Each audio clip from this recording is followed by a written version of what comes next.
Malte? Malte Maj skal også have en pomfrit. Malte, kan du give en pomfrit til mig? Jamen, du skal lige give en pomfrit til mig. Også noget som det her.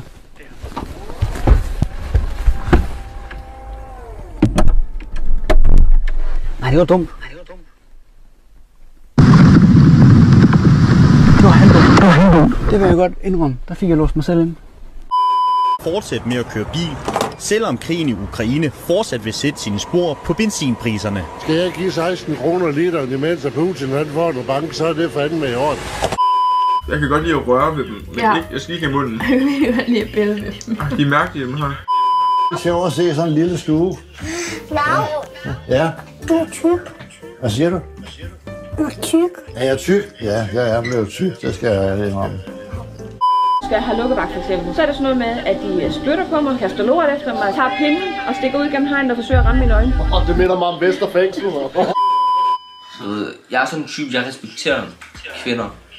Så jeg kan ikke snakke grimt om det med noget. Så jeg bitches og alt det der. Det ved jeg ikke. Det kan jeg ikke finde på.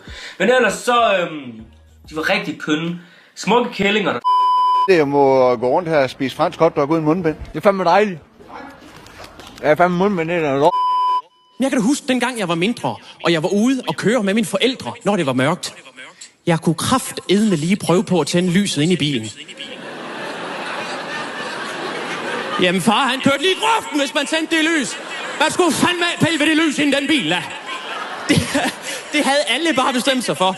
Og jeg kan huske dengang jeg selv tog kørekort og havde nattekørsel, så for at prøve mig lidt af, så kørelæreren, han tændte lige lys ind i bilen. Og jeg gjorde det eneste rigtige. Det var bare hug bremsen i og sige, skal du af her? En opdatering her fra Nordjylland af.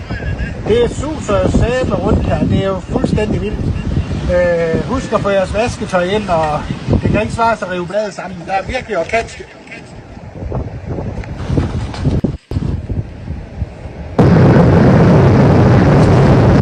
Der landte lige en due på mig.